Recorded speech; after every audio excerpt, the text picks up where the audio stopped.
Bismillahirrahmanirrahim. Assalamualaikum warahmatullahi wabarakatuh. Waalaikumsalam warahmatullahi wabarakatuh. Alhamdulillah rabbil alamin. Wassalatu wassalamu ala asyrofil anbiya'i wal mursalin wa ala alihi washabihi rasulillah ajma'in amma ba'du. Syukur kepada Allah karena kita selalu diberikan kemudahan, tetap semangat untuk bersiar, memperbaiki diri kita, ya. Salawat serta salam kita kirimkan kepada Nabi Muhammad sallallahu alaihi wasallam. Allahumma shalli ala sayyidina Muhammad wa ala ali sayyidina Muhammad. Pertama ucapkan selamat datang buat Bapak Ibu, mitra semua dan juga jemaah keluarga besar Samira. Yang mana sesuai undangan hari ini sudah pertemuan yang kedua untuk kajian rutin kita. Insyaallah kajian rutin kita ini mengundang ustadz dari luar yang kita planningkan setiap bulan di Sabtu minggu kedua, gitu ya Bu ya. Setiap bulan Sabtu di minggu kedua. Nah, nanti kita lihat perjalanannya, dan mungkin juga perlu saya sampaikan kepada Bapak Ibu yang baru hadir, yang mungkin sebelumnya belum berkesempatan hadir. Tujuannya adalah untuk supaya kita ke depannya memang bisa selalu menjaga silaturahmi. Silakan Ustaz. Ya. Alhamdulillah sudah datang Ustaz. Kan Ustaz.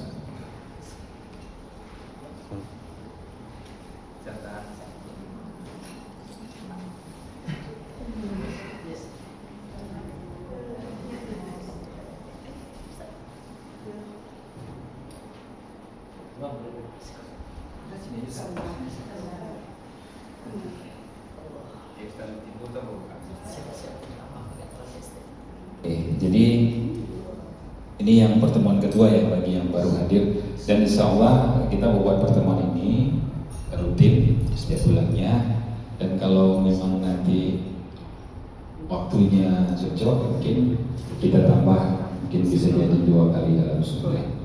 Dan tujuannya pertama silaturahmi, kedua agar kita dapat ilmu terus ya. Kalaupun yang sudah punya dari topik-topik yang tadi disampaikan, setidaknya kita bisa mengulang, memperdalam itu ya.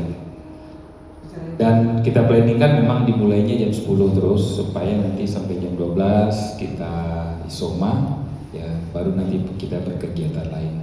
Tapi dalam undangan, kenapa undangan jam 9? Kan ibu-ibu perlu persiapan dulu di sini ya. Nanti kajiannya kita mulai jam 10 itu kita planningkan. Gitu ya Pak Ibu.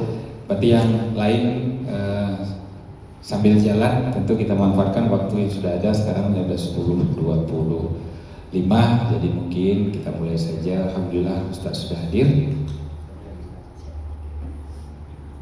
Jadi untuk waktu dan tempat kita persilakan kepada Ustaz Febi.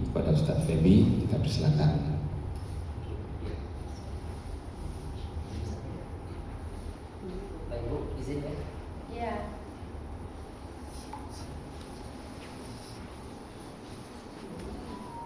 Jadi sebelum dimulai Ustaz, tadi ada bincang-bincang sedikit. Kalau sebelumnya kan kita juga nggak tahu apa yang materi bagusnya, dan hari ini kayaknya ada permintaan semoga Ustaz bisa.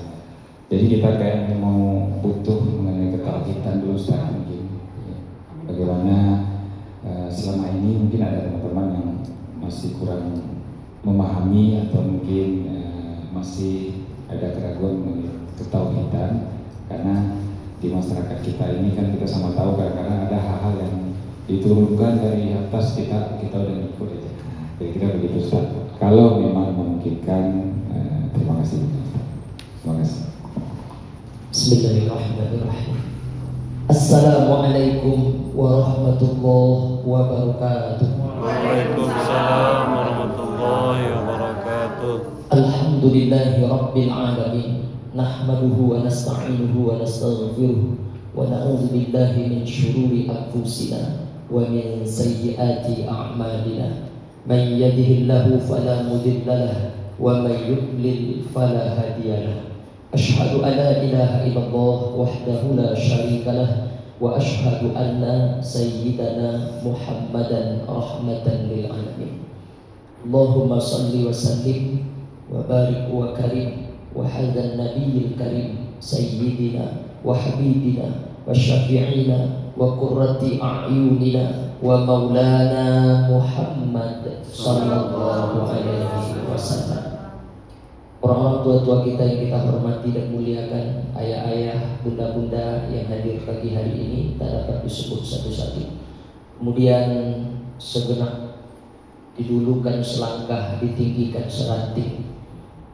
Pimpinan kita di kantor ini, Ustaz Budi dan rekan-rekan tak dapat pula disebut satu-satu.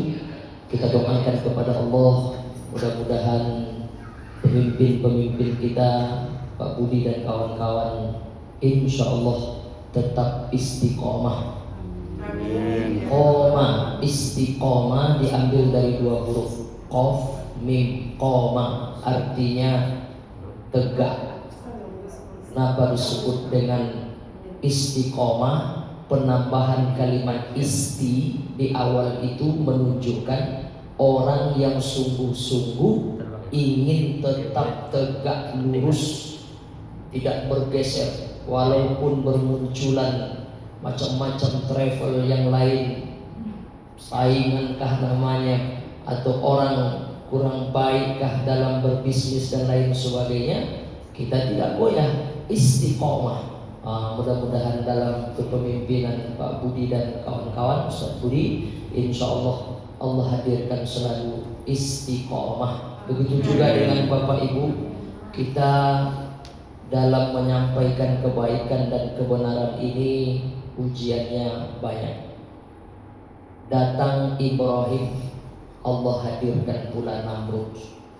Datang Musa, Allah hadirkan pula Fir'aun. Datang Rasulullah Sallallahu Alaihi Wasallam, tapi sebelum Nabi ada lagi sebelumnya Isa, Allah hadirkan pula Herodes, ya, murid-murid yang berkhianat, Yudas Iskariot dan lain sebagainya. Datang Rasulullah Sallallahu Alaihi Wasallam, Allah datangkan pula Abu Jahal, Abu Lahab. Jadi dunia ini tidak akan pernah selesai selagi Bapak Ibu semangat berbuat baik, beramal soleh, maka tantangan-rintangannya akan selalu ada.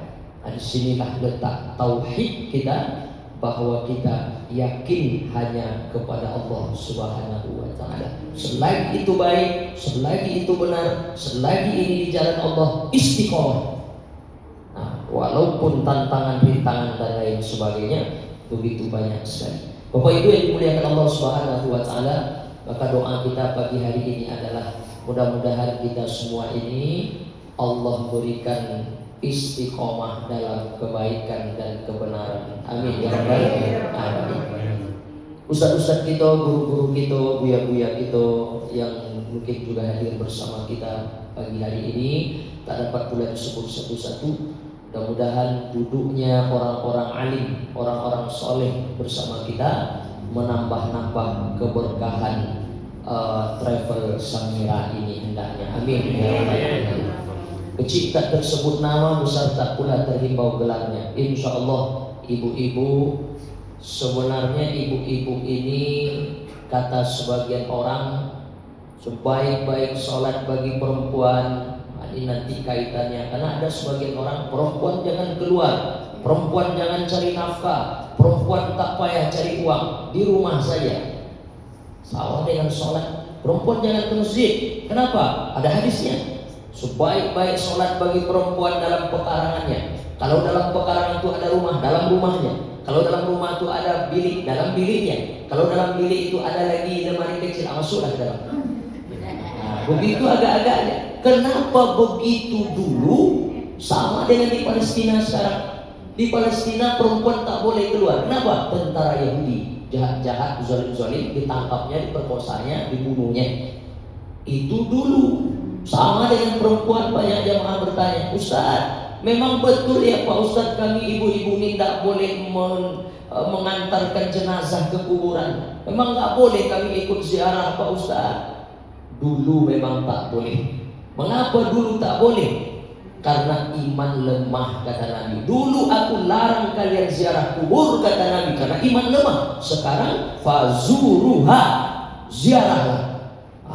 Makanya ada dalam pelajaran itu nasih mansukh. Jadi ada masanya di mana yang dulu dilarang akhirnya dibolehkan. Mengapa perempuan dulu dilarang keluar rumah? Karena Abu Jahal, Abu Lahab marah dia menengok umat Islam, marah dia menengok orang beriman kepada Rasulullah. Tak aman perempuan, baca Quran saja tak boleh dengan suara, dalam hati aja atau mulut saja yang bergerak. Tapi sekarang perempuan boleh. Boleh tak perempuan pergi sholat ke masjid? Ada hadis yang lain. Jangan kalian larang istri-istri kalian mendatangi masjid, kata Nabi. Dulu dilarang, sebabnya ada. Sekarang tak ada. Di negara kita nggak ada sekarang tentara Israel kan. Jadi ibu-ibu boleh. Nah begitu juga lah agak-agaknya perempuan tidak boleh keluar rumah. Ibu-ibu ini kadang patah semangatnya. Bu, kenapa ibu kemarin tak ikut lagi syiar Samira? Kata suami, perempuan di rumah aja. Tak apa-apa juga, cuma berikan pengertian. Dulu dilarang karena perempuan ini gak aman. Sekarang aman. Ibu-ibu ikut syiar, ibu-ibu ikut buat kebaikan, ibu-ibu dakwahi orang untuk ketuk hatinya mau umroh dan haji. Baik sekali. Nah jadi ibu-ibu, insya Allah ibu-ibu yang hadir ini adalah perempuan-perempuan sholihah. Amin. Ya Rabbal Alamin. Bapak Ibu yang dimuliakan Allah Subhanahu wa Ta'ala, yang akan kita bahas pada pagi hari ini nanti kita sangkutkan juga dengan akidah. Akidah artinya tali yang mengikat. Jadi dia punya perasaan, dia punya tali yang mengikat kepada Allah. Jadi kalau cakap manusia yang kita dengar hidup ini, habis kita. Kalau cakap manusia yang kita dengar dalam berjuang, berdakwah atau menyampaikan kebaikan, ngajak orang ke Baitullah ini, ibu bisa patah semangat. Itu yang saya alami dulu. Oh apa itu Ustaz, ini aku ngajak orang punya hutang, itu kan. Ajaknya orang umroh aja dulu, bayarnya nanti. Nanti kalau orang itu tak sanggup bayar gimana? Itulah macam-macam dulu.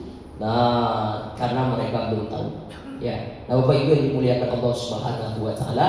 Jadi kalau cakap manusia yang kita dengarkan, begitulah ketika Nabi Musa di depan laut, di belakang Fir'aun mengejar bersama Bani Israel. Musa lari, dikejar oleh Fir'aun, mau dibunuhnya. Di depan rupa-rupanya ketemu laut. Apa kata murid-murid orang-orang Bani Israel waktu itu? Ya Musa, lamut rokun, tertangkap kita di Musa, mati kita di Musa. Coba kalau cakap Bani Israel yang didengarkan Musa waktu itu. Tapi Musa punya tauhid, punya akidah yang benar, yang lurus. Apa kata Musa waktu itu? Kalla. Di depan laut, di belakang Fir'aun mengejar, mau dibunuh, mau melompat ke laut, mati konyol. Mau balik ke belakang, mati dibantai Fir'aun. Gimana lagi? Datang orang menakuti sahabat-sahabat waktu itu. Apa katanya kepada Musa? Musa, mati kita di Musa, habis kita di Musa, tertangkap kita di Musa, nyerah aja lagi kita Musa. Apa kata Musa? Diabadikan dalam Quran. Kalla, sesekali tidak, kata Musa. Inna ma'iya rabbi syayahdin. Sesungguhnya Allah akan menolong kita, menolong aku dan menolong orang yang yakin. Syayahdin, akan ada jalan keluarnya. Benar. Apa jalan keluarnya? Di sinilah. Kalau akidah kita mantap, Bu, gak ada itu orang mau ibu aja umroh. Susah hidup orang sekarang. Jadi kan yang mematikan semangat kita, Tapi ibu mengatakan kalla, sesekali tidak. Inna ma'iya rabbi syayahdin. Boleh dipakai ini, cakap Musa ini. Sesekali tidak, Allah akan menolong aku dan Allah akan memberikan jalan keluar. Ada ibu yang sudah syiar berbulan-bulan tapi dapat jamaah baru 1 orang. Kan bisa padam semangat kita kan. Nah, tapi ibu harus datang pula kawan mengompor-ngompori. Oh, udahlah, nggak ada itu Samira, pindah aja lagi ke travel ini macam-macam ya. Nah, lalu ibu katakan kalla, tidak, sesekali tidak.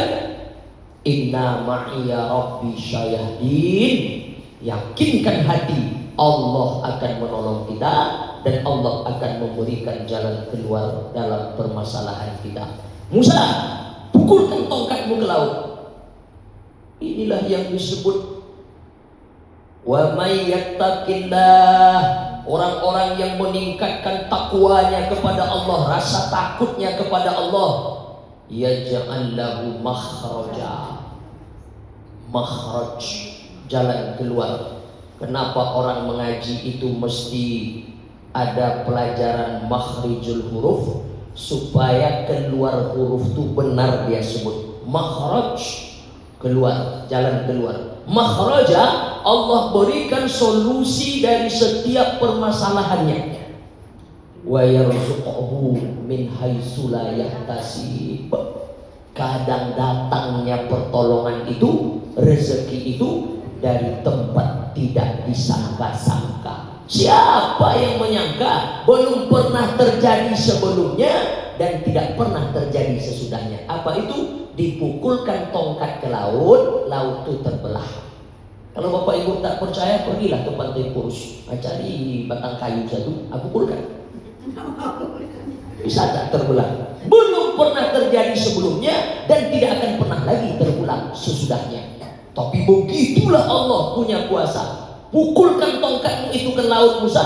Dipukulkan Musa, terbelah laut itu. Bukan mengering, terbelah. Ada aja jalan di situ. Di sini seolah-olah dinding, di sini seolah-olah dinding. Nah, air laut tak bisa. Jalan nampak. Begitulah Allah menolong hamba-hambanya. Dan orang yang jahat, orang yang zalim, ingat. Makanya kalau ada orang jahat zalim kepada kita, biarkan aja. Kenapa? Karena dia akan dapat balasan dari kezalimannya itu sendiri. Ittaqu zulma, takutlah dengan kezaliman kata Nabi, karena dia akan menjadi hutang atau yang akan kita pikul di hari kiamat. Dikejar pula sama Fir'aun kan? Musa selamat sampai di ujung dengan Bani Israel, Fir'aun baru sampai di tengah laut, bertaut laut merah itu balik. Akhirnya mereka mati. Itulah yang Bapak Ibu puasa setiap tanggal 10 Muharram. Mengapa tanggal 10 Muharram puasa? Karena kita mensyukuri selamatnya Nabi Allah Musa dari kejaran Fir'aun. Itu terjadi tanggal 10 Muharram. Kalau ada orang bertanya, ibu kenapa puasa tanggal 10 Muharram? Kami sedang mensyukuri selamatnya Nabi Allah Musa dulu dari kejaran Fir'aun. Ini boleh dijadikan dalil kalau ada orang mengatakan jangan peringatan-peringatan Maulid Nabi. Sekarang lagi kita Rabiul Awal kan, Maulid Nabi. Banyak orang sekarang jangan peringatan-peringatan Maulid Nabi. Kalau memperingati, mengingat-ingat selamatnya Musa dari kejaran Fir'aun saja boleh kita ulang-ulang setiap tahun, setiap tanggal 10 Muharram puasa. Mengapa selamatnya Nabi Muhammad lahir ke dunia ini tidak boleh kita ingat? Ini dalil aklinya, dalil akalnya. Lebih hebat mana sebenarnya syukur kita selamatnya Musa? Berarti kita bukan umat Nabi Musa. Selamatnya Musa saja kita syukuri. Setiap tanggal 10 Muharram diulang-ulang berpuasa. Kan setiap 10 Muharram puasa kan? Besok datang lagi tuh bulan Muharram, sekali lagi puasa lagi kita tanggal 10. Kenapa itu boleh? Kenapa mengulang-ulang mengingat kelahiran Nabi Muhammad? Tidak boleh. Ya, ini jawaban nanti bagi Bapak Ibu yang orang banyak menentang-nentang. Yang penting acaranya itu benar. Jangan pula acara Maulid Nabi tapi diundang artis organ tunggal begoyang sampai subuh. Itu nggak boleh, haram. Nah, tapi kalau acaranya pengajian, acaranya bersolawat, acaranya nasyid, acaranya qasidah, acaranya lomba baca Quran, lomba azan, asmaul husna, apa salahnya? Nah, begitu ya. Baik Bapak Ibu yang dimuliakan Allah Subhanahu wa taala. Nah, jadi disitulah letak keyakinan kita, akidah kita. Kalau Musa mendengarkan cakap orang waktu itu, Musa menyerah. Begitu juga dengan Rasulullah. Ketika Abu Bakar dalam gua, ini cerita kita kemarin, dalam gua merasa ketakutan. Kalau Nabi mendengar cakap Abu Bakar, ya Rasulullah, kayaknya tertangkap kita nih sama Abu Jahal nih ya Rasulullah. Apa kata Nabi? La tahzan, jangan bersedih. Innallaha ma'ana, Allah bersama kita. Bapak Ibu yang dimuliakan Allah Subhanahu wa taala. Nah, seiring dengan itu saya nak sampaikan satu ayat Quran. Nanti tengok dalam Quran surah Al-Maidah ayat 35. Allah Subhanahu wa taala berfirman, A'udzu billahi minasyaitonir rajim. Bismillahirrahmanirrahim. Ya ayyuhalladzina amanu, hai orang-orang yang sudah mengatakan dia beriman kepada Allah, ittaqullah, takutlah kepada Allah, tingkatkan takwa kepada Allah, wabtahu ilaihil wasilah. Apa artinya? Carilah jalan, carilah cara, carilah perantara untuk mendekatkan diri kepada Allah. Bapak Ibu, boleh nggak kita mencari jalan, mencari cara, mencari perantara untuk mendekatkan diri kepada Allah? Boleh. Ini ada ayatnya. Wabtahu ilaihil wasilah. Oh, kalau macam tu bolehlah kami pakai jimat Pak Ustaz. Ini jimat ini kan perantara. Tak betul. Beda kasusnya. Orang yang punya jimat, dia punya keyakinan dengan jimat itu. Ini rusak akidah kita. Makanya ibu-ibu di sini jangan ada pakai jimatnya, supaya orang lunak hatinya waktu saya buat syiar Baitullah Pak Ustaz. Inilah jimatnya. Siapa yang ngasih? Pak Budi? Enggak ya. Insya Allah enggak. Nah, say no to jimat. Orang selama ini say no to drugs, say no to smoking, say no to jimat. Katakan tidak pada jimat. Kenapa? Lain asyrakta, kalau kalian berbuat syirik kata Allah, la yahbatanna amaluka, terhapus semua amal soleh kita. Jadi jangan pakai jimat-jimat. Ibu-ibu sini tak ada pakai jimat? Alhamdulillah. Lalu bagaimana caranya Pak Ustaz? Apa nih maksudnya perantara di sini? Namanya wasilah. Orang yang mencari cara, orang yang mencari jalan untuk dekat kepada Allah. Orang yang melakukan itu disebut bertawassul. Tawassul, saya punya pengajian judulnya kemarin itu adalah antara nazar dengan tawassul. Apa beda nazar dengan tawassul? Kalau jadilah jamaah itu nanti berangkat satu keluarga, saya akan sembelih kambing 1 ekor. Kalau jadilah lunak hati bapak tu setelah saya dakwahi dia syiar ke Baitullah, gabung dengan Samira Travel, saya akan santuni anak yatim 5 orang. Tapi kalau tak jadi bapak tu berangkat sampai mati, aku tak akan nyantuni anak yatim. Berjanji akan berbuat satu amal soleh. Kalau harapan doanya Allah kabulkan, nazar namanya. Cara nyebutnya mesti benar. Nun zal ro, nazar. Bukan nazar, bukan dengan zai, apalagi dengan sin, nasar. Kalau nasar itu mati lampu. Oh, nasar kan? Nah, judul lagunya mati lampu. Ya. Nah, penyanyi dangdut, nazar, tipis, zal. Kalau keras, zai, za. Nazar. Apa itu nazar? Menjanji-janjikan satu amal akan dibuat kalau harapannya dikabulkan. Kalau tidak dikabulkan gimana? Tak jadi dia tunaikan. Makanya kata sebagian ulama, apa hukum bernazar? Makruh, sebaiknya ditinggalkan. Bukan nggak boleh, boleh kalau merasa sanggup dan yakin. Tapi ada orang nih asal terlompat aja dari mulutnya, disebut ini, disebut ini, disebut ini. Begitu Allah wujudkan, tak sanggup atau lupa, ditagih besok di hari kiamat sama Allah. Begitu kata ulama. Lalu kalau begitu apa yang baik Pak Ustaz? Yang baik itu sebenarnya adalah tawassul.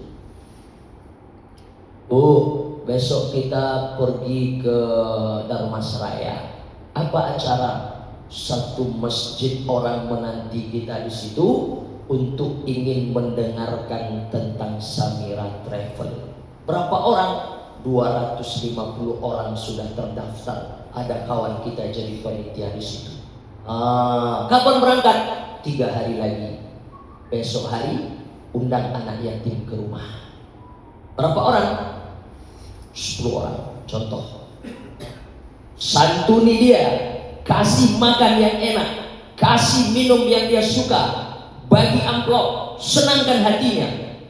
Kemudian setelah dia balik, baru ibu berdoa, ya Allah, barusan aku menyantuni anak yatim, ya Allah, Engkau maha tahu ya Allah, alimul ghaibi wasyahadah, Engkau maha tahu apa yang ku nampakkan ataupun yang aku sembunyikan. Kalau itu Engkau pandang sebagai amal soleh ya Allah, 3 hari lagi kami akan pergi ke Dharmasraya untuk syiar Samira Travel ya Allah. 250 orang itu mendaftarlah sebagai calon jamaah umroh di Samira Travel ya Allah. Amin ya Rabbal. Apa itu namanya? Tawasul. Apa itu tawasul? Mencari cara, mencari amal yang disukai oleh Allah untuk supaya doa kita dikabulkan. Tahu bedanya dengan nazar? Nazar menjanji-janjikan akan berbuat satu amal soleh, kebaikan, kalau diwujudkan doa kita. Kalau tidak jadi diwujudkan, kadang-kadang doa ini ada 3. Pertama, Allah tunda. Bukan tidak Allah kabulkan, Allah tunda dulu. Yang kedua, Allah siapkan yang lebih baik. Tidak itu yang baik untuk engkau, kata Allah, ada yang lebih baik, aku siapkan. Satu lagi memang ditolak oleh Allah asbab yang didoakannya nggak baik. Nah, jangan menjanji-janjikan. Yang elok apa? Buat amal soleh dulu, lalu dengan amal soleh itu kita menompang. Itu bahasa sederhananya, kita menompang. Makanya kenapa kita mesti berdoa? Awalannya adalah Allahumma salli ala Sayyidina Muhammad wa ala ali Sayyidina Muhammad. Atau tidak pakai Sayyidina boleh, Allahumma salli ala Muhammad wa ala ali Muhammad. Solawat itu juga tawassul. Bersolawat kepada Nabi sebagai jalan bagi kita supaya doa kita Allah kabulkan. Kalau ada Bapak Ibu jamaah Syiar Baitullah Samira di sini suka nazar-nazar, sekarang ganti lagi. Amal soleh dulu, dengan amal soleh itu kita menompang supaya Allah kabulkan, Allah wujudkan doa dan harapan kita. Sampai di situ lagi paham Pak Ibu? Mana dalilnya yang menguatkan ini Pak Ustaz? Tengok dalam kitab hadis. Bapak Ibu boleh baca kitab ini, bagus sekali. Yang ingin belajar hadis, beli Sahih Bukhari bagus, beli Sahih Muslim bagus. Tapi kalau Sahih Bukhari isinya hadis-hadis yang diriwayatkan oleh Imam Bukhari saja. Beli Sahih Muslim, hadis-hadis yang diriwayatkan oleh Imam Muslim saja. Tapi ada yang menggabungkan di antara keduanya, namanya Riyadus Shalihin. Tengok dalam kitab Riyadus Shalihin, hadis yang diriwayatkan oleh Imam Bukhari. Ketika 3 orang terjebak dalam gua, pernah dengar ceritanya kan? Itu hadis sahih itu. 3 orang sedang bekerja, tiba-tiba datang hujan deras apa lebat? Lebat. Pernah sekali Pak Budi saya sebut lebat. Apa kata ibu-ibu di belakang? Yang lebat tuh bulu Pak Ustaz. Tapi di kampung aku lebat tuh, lobek. Ya, nah deras terserahlah, mau hujan deras mau hujan lebat sama saja. Nah datang hujan deras atau hujan lebat, ketiganya ya sama dengan kita normal mencari tempat berlindung bernaung. Nampak sama dia gua, gua tuh dua bahasanya. Pertama gharun, yang kedua kahfun. Gharun itu gua yang muat cuma 2-3 orang. Guanya sempit kecil. Kahfun itu gua yang dimasuki oleh ashabul kahfi. Ramai mereka bisa di dalam. Nah ini gua kecil, gharun. Dalam hadis itu disebut gharun. Nampak sama mereka, itu ada gua itu, masuklah kita ke dalam. Masuk mereka bertiga ke dalam. Tak lama setelah mereka masuk ke dalam, menggelinding batu besar dari atas bukit, menutup pintu gua tempat mereka masuk tadi. Kalau kita macam itu kira-kira gimana? Panik pasti kan? Panik. Kemudian bertiga itu langsung tegak. Doronglah batu ini, nanti terkunci kita di dalam. Tegak mereka bertiga, didorongnya batu itu sekuat tenaga, nggak bergeser sedikit pun. Benar-benar terkunci pintu gua itu oleh datangnya batu besar tadi.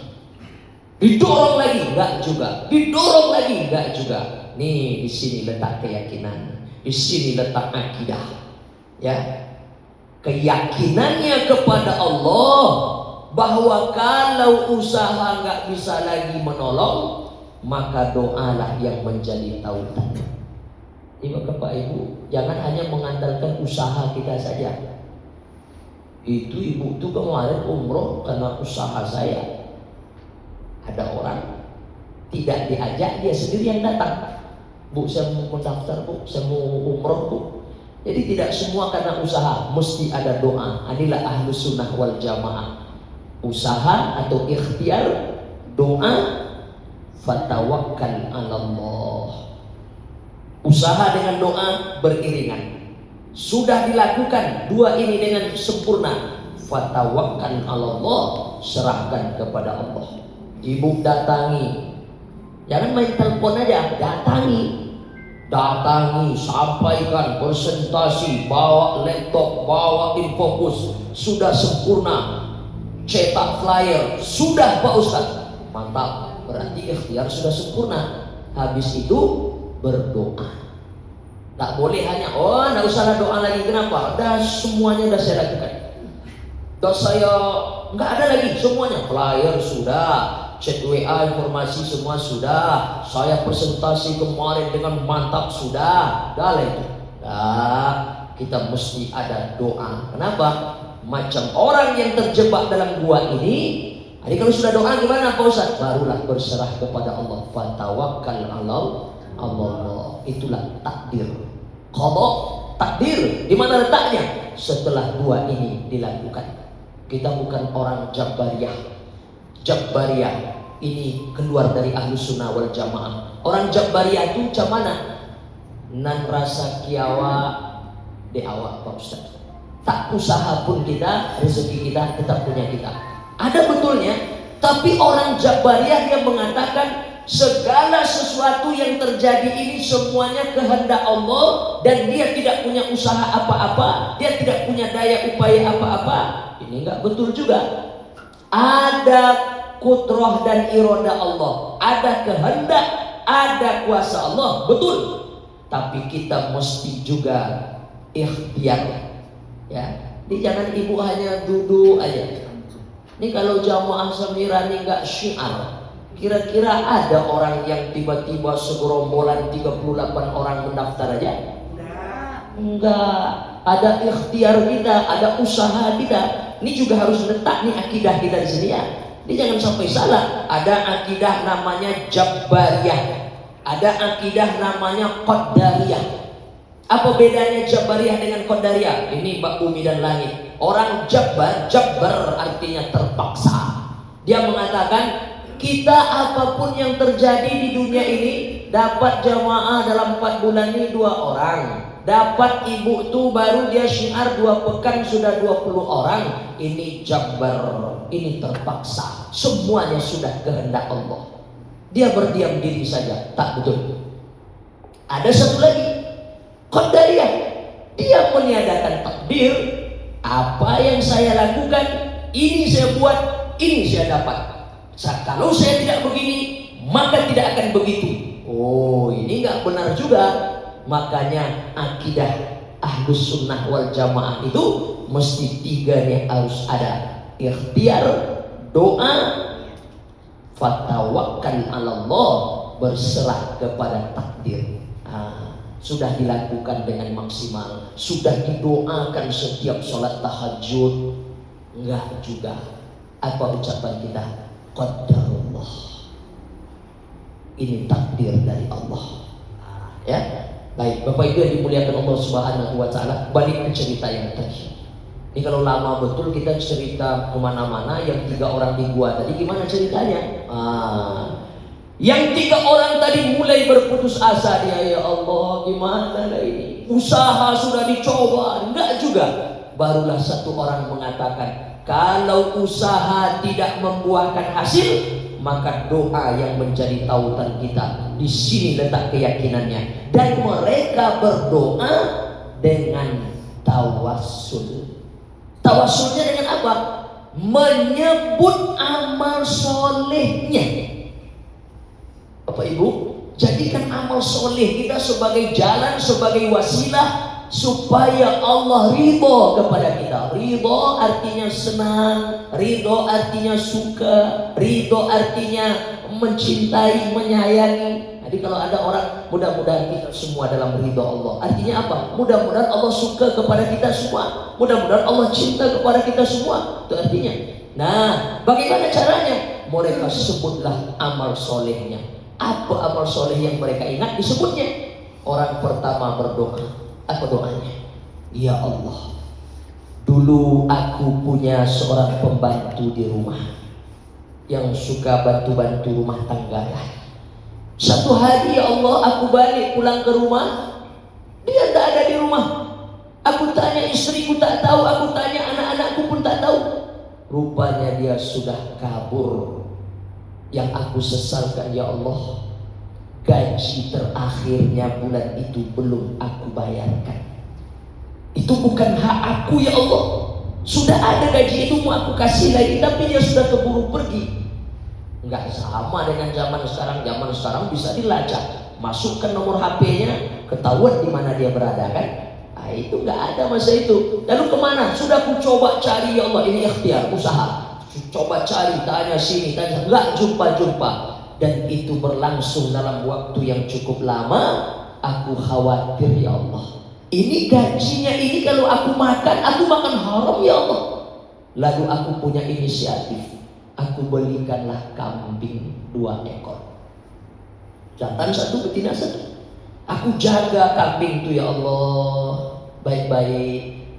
2 jadi 4, 4 jadi 6, 6 jadi 8, 8 terus bertahun-tahun kambing itu aku rawat, aku jaga sampai di belakang rumahku itu semua isinya kambing saja. Awal dari gaji pembantuku tadi yang dia tidak ambil, dia sudah keburu pergi. Singkat cerita, satu hari dia datang ke rumahku ya Allah. Oh, ini dia cerita ini dalam doa. Boleh gak kita macam itu berdoa? Boleh. Dia cerita dalam doanya amal yang pernah dia buat. Satu hari pembantuku itu datang ke rumahku ya Allah. Tiba-tiba dia menanyakan, mana gajiku yang terakhir wahai Tuhan, yang belum sempat aku ambil. Lalu aku katakan kepada dia, aku khawatir bahwa uang kalau aku pegang berkurang nanti nilainya. Duit kan macam itu kan. Dulu jajan kita waktu SD berapa? 500, 1000 udah banyak, udah kaya rasanya. Sekarang cobalah bawa duit 1000, mana bisa lagi. Artinya nggak dapat apa-apa. Begitulah berkurang nilainya. Kalau nilai itu aku pertahankan, aku takut nilainya berkurang. Maka aku belikan kambing. Aku ceritakan kepada dia, gajimu yang 1 bulan terakhir dulu itu aku belikan kambing. Tengoklah di belakang rumah itu, semua yang ada kambing itu adalah hasil dari gajimu dulu, itu punya engkau. Ah, Tuhan jangan bercanda dengan saya. Betul, itu kambingmu dari duit gaji yang tidak kau terima dulu waktu kau sudah kabul. Apa kata dia? Itu semua kambingku. Iya. Dibawanya semua kambing itu, ya Allah, satu pun gak dia sisakan. Parah juga pembantunya dia. Udah bertahun-tahun merawat, semuanya dibawa. Aku ridho ya Allah. Ridho artinya senang. Hatiku tidak sakit ya Allah. Aku ridho ya Allah, walaupun aku rawat bertahun-tahun semua kambing itu. Dia datang dibawanya semua. Seekor anaknya yang paling kecil pun gak dia sisakan untukku ya Allah. Kalaulah engkau pandang keridhaan aku itu, kalau engkau pandang usahaku selama ini merawat kambing-kambingnya itu adalah sedekah ya Allah, maka tolonglah bukakan pintu gua ini ya Allah. Dia bertawassul dengan sedekahnya. Ya. Jadi ini pesan satu. Kalau Bapak Ibu mau syiar, sedekah dulu. Ya, sedekah dulu. Sedekah ini Masya Allah, dawu mardokum bis sedekah. Obati orang-orang yang sakit di antara kalian, kata Nabi, dengan sedekah. Hadis sahih. Dawu mardokum bis sedekah. Ibu sakit ya? Ya. Udah berobat ke rumah sakit. Tengoklah daftar rumah sakit yang pernah aku masuki Pak Ustaz. Udah 28 rumah sakit di Padang ini, nggak ada lagi yang aku dirujuk ke sini, aku dirujuk ke sini. Nggak sehat juga? Enggak. Obat herbal sudah pernah coba. Tengok Pak Ustaz, sesudut kamar itu kotak-kotak obat herbal semuanya. Ruqyah sudah pernah. 81 orang Ustaz di Padang yang meruqyah saya Pak Ustaz. Nggak sehat juga? Enggak. Mungkin ada yang belum dicoba. Apa itu? Dawu mardokum bis sedekah. Jangan-jangan ibu belum bersedekah. Jadi kalau kita sakit atau kita punya hajat, sedekah dulu. Macam mana? Setelah kita memberi, macam tadi cerita kita, jangan nazar, jangan nazar. Ya Allah, kalau mau kau bukakan pintu gua ini, ya Allah, kalau kami dah keluar, nanti kami akan buat ini, ya Allah, buat ini, ya Allah. Bukan itu yang dilakukannya. Dia tidak bernazar, tapi dia bertawassul. Dengan apa? Dengan amal soleh yang pernah dia lakukan dulu. Dia sebut kepada Allah. Dan itu kan nikmat dari Allah juga semuanya. Allah itu suka. Bapak Ibu kalau ngaji ilmu tasawuf, Allah itu suka kalau nikmatnya yang kita terima ini disebut-sebut. Alhamdulillah ya Allah, pagi ini hamba sehat ya Allah. Maka habis bangun itu apa doa kita? Itu kan kita menyebut nikmat yang Allah bagi kepada kita semalaman. Alhamdulillahilladzi ahyana ba'dama amatana wa ilaihin nusyur. Apakah Allah nggak tahu kita hidup pagi itu? Tahu. Tapi kita sebut-sebut, terima kasih ya Allah, tadinya hamba mati. Karena tidur itu semi mati. Tadinya hamba mati, sekarang kau hidupkan lagi hamba pagi ini ya Allah. Allah suka nikmatnya disebut-sebut. Gitu ya. Nah, jadi orang ini menyebut-nyebut nikmat yang pernah Allah bagi kepada dia. Apa kata dia? Ya Allah, kalau engkau pandang amal solehku merawat kambingnya itu semua, lalu pada akhirnya dia datang dibawanya semua, engkau pandang itu sebagai sedekah terbaikku ya Allah, maka bukakanlah pintu gua ini. Ini Bapak Ibu pesan sekali lagi, karena saya pernah coba mau datangi orang syiar, sedekah dulu. Terserah sedekahnya apa, sesuai dengan mungkin kondisi-kondisinya, kemampuan kita. Kemudian setelah bersedekah, minta kepada Allah. Insya Allah ya, coba dulu. Bergaransi nggak Pak Ustaz? Ada garansinya. Ya, nah, dicoba. Lalu dia tegak, didorongnya batu tadi bergeser, tapi tidak cukup untuk mereka keluar. Belum bisa keluar lagi, tapi dah bergeser batu itu. Orang kedua pun berdoa, tawassul lagi. Apa yang disebut oleh orang kedua? Yang pertama, orang tadi bertawassul dengan sedekahnya. Yang kedua, ya Allah, aku punya mak yang sudah tua sekali. Setiap aku pulang kerja ya Allah, kebiasaan aku adalah membawakan mak segelas susu karena mak tidak bisa lagi bangun dari tempat tidur, ya stroke atau apalah namanya, ya sudah tua sekali. Meminumkan susu segelas untuk mak. Anakku belum aku bagi, istriku belum aku bagi, makku aku utamakan ya Allah. Dan kebiasaan mak aku menanti setiap kali aku pulang pasti dia nanti susu segelas dari tanganku. Satu hari ya Allah, aku terlambat pulang. Diceritani dalam doanya, aku terlambat pulang ya Allah. Mak lama sekali belum. Singkat cerita, aku sampai di dekat mak, aku dah tidur, mak sudah tertidur pulas. Aku pegang segelas susu tu ya Allah, menahan kantuk. Anakku minta, belum aku bagi. Istriku mau minum, belum aku bagi. Segelas susu tu aku pegang sampai pagi. Sudah mau waktu subuh masuk, makku terbangun. Ketika makku bangun, aku dicaci makinya ya Allah. Dasar anak kurang ajar, dasar anak tak berbalas guna. Sudah lama tadi aku menunggu, baru kau datang sekarang. Padahal aku sudah semalaman ya Allah pegang susu itu dekat dia. Baru kau datang sekarang, dah lama aku menanti. Tapi aku tak lawan cakap mak itu ya Allah. Kan bisa saja dia mengatakan, mak aku udah capek juga pegang ini dari tadi, mak aja gak bangun. Tapi satu kata pun tak terlompat dari mulutku. Aku diam aja mendengarkan ya Allah. Kira-kira ada tak kita yang sanggup macam itu sekarang? Ya, seperti itu. Dia berbakti kepada maknya. Bahkan kata Imam Syafi'i, satu kedurhakaan yang sangat besar dan tempatnya di neraka jahanam ketika engkau mengejek sendal makmu yang buruk. Sendalnya saja buruk, kemudian kita ejek, itu kedurhakaan. Apalagi sampai kita melukai hatinya, melukai perasaannya. Karena itu amal yang paling dicintai Allah apa? Ayyul amal ahabbu ilallah, bertanya seorang sahabat Nabi namanya Abdullah bin Mas'ud. Ya Nabi, ya Rasulullah, ayyul amal ahabbu ilallah, mana amal yang paling dicintai Allah? Nabi jawab 3. Satu di antara yang 3 itu adalah birrul walidain, kata Nabi. Amal yang paling dicintai Allah, birrul walidain, bakti sama orang tuamu.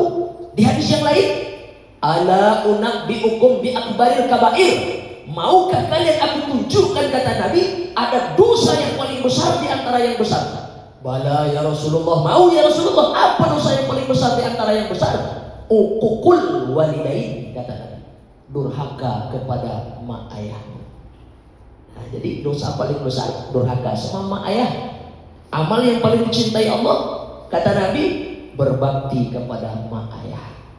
Bapak Ibu yang dimuliakan Allah, mudah-mudahan Allah mudahkan kita, Allah ringankan kita untuk bisa bakti sama mak ayah kita. Amin ya Rabbal. Walaupun mereka cerewet, walaupun mereka pikun, walaupun mereka pemarah, walaupun mereka caci maki kita. Ada anak, saya nggak tahan lagi dengan mak saya itu, Ustaz. Kenapa? Di rumah kami kasih baju, di rumah kami kasih makan, tapi dia pergi ke tempat tetangga. Pak Ustaz, apa katanya? Aku di rumah nggak dibagi makan anakku. Dipakainya baju compang-camping, tengoklah baju aku tak dibagi baju sama anakku. Tengok, kami difitnahnya Pak Ustaz. Kata saya, melawan mak yang sudah tua, apalagi sudah pikun, jurusnya 3. Ini boleh Bapak Ibu amalkan. Apa jurusnya? 1, diam. 2, diam. 3, diam. Karena untuk mak yang sudah tua atau ayah yang sudah pikun, kata ulama, macam Quran buruk. Quran buruk. Macam mana Quran yang buruk? Dibaca tidak lagi bisa dibaca karena Qurannya sudah buruk dan lapuk. Dibaca tidak lagi terbaca, dibuang, berdosa. Lalu gimana? Tunggu aja lah, nanti juga akan hilang dengan sendirinya. Bukan kita doakan mak kita cepat mati, tidak. Tapi dia akan hilang dengan sendirinya. Tapi selama dia itu ada, Makanya ada doa malaikat Jibril. 3 doa malaikat Jibril. Ini banyak Ustaz ceramah tentang hadis ini di bulan Ramadan ya. Nah, naik malaikat Jibril ke atas mimbar, kemudian Jibril berdoa, diaminkan oleh Rasulullah. Satu di antara doa Jibril yang diaminkan Nabi itu apa? Celakalah orang yang sampai menemukan mak ayahnya berusia lanjut, tapi tidak bisa membuat dia masuk surga gara-gara itu. Jadi semakin tua mak ayah kita, semakin yakin kita surga itu Allah dekatkan dengan kita. Nah, Bapak Ibu yang dimuliakan Allah Subhanahu wa Ta'ala, disebutnya, ya Allah itulah yang aku lakukan waktu itu ya Allah. Kata orang kedua tadi, seandainya itu adalah amal soleh, bakti kepada orang tuaku itu engkau pandang sebagai amal soleh ya Allah. Dia bertawassul dengan amal soleh, berbakti sama orang tuanya. Orang pertama amal solehnya sedekah. Orang kedua amal solehnya bakti sama mak ayahnya. Maknya cerita ini, kemudian dia tegak. Kalau engkau pandang sebagai amal soleh ya Allah, tolonglah bukakan pintu gua ini ya Allah. Dia tegak, didorongnya batu tadi, bergeser lagi sedikit. Tapi dalam hadis itu kita baca, belum bisa juga untuk membuat mereka keluar bertiga. Sudah bergeser, sudah, tapi belum lagi, masih sempit, belum bisa lagi keluar. Orang terakhir berdoa. Dan ini pun terakhir pengajian kita ya. Nah, nanti boleh tanya jawab agak 2 orang. Saya persilakan. Orang terakhir berdoa. Apa doanya? Ya Allah, dulu aku suka meminjam-minjamkan orang duit, rentenir rupanya. Pinjam sekian, balik sekian. Jamaah semira jangan jadi rentenir ya. Saya pesan betul. Apa tuh rentenir? Pinjam berapa, balik berapa. Bu, bantulah dulu 1 juta. Nih uang SPP anakmu masuk sekolah, harus ada beli baju macam-macam, uang sekolahnya bulan ini harus dibayar dulu, baru bisa pendaftaran ulang macam-macam. Berapa ibu pinjam? 1 juta. Nah, kapan ibu balikan? Janji sebulan lah. Nanti balikkan 1.050.000 ya. Pinjam 1 juta, balik 1.050.000.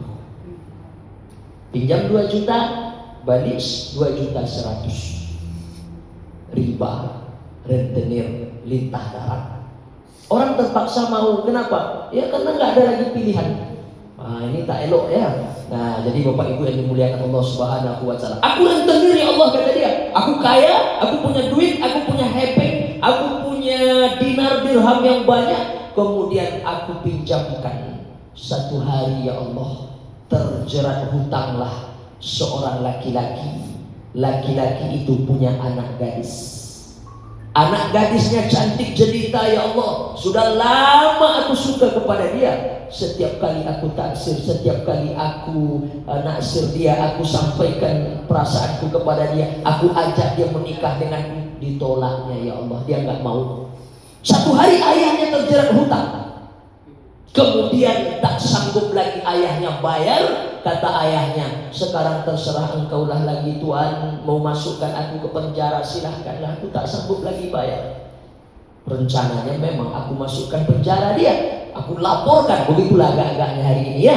Satu hari datang anak gadisnya itu ke rumahku ya Allah, sambil memelas berurai air mata. Paman, Tuhan, aku sayang kepada ayahku.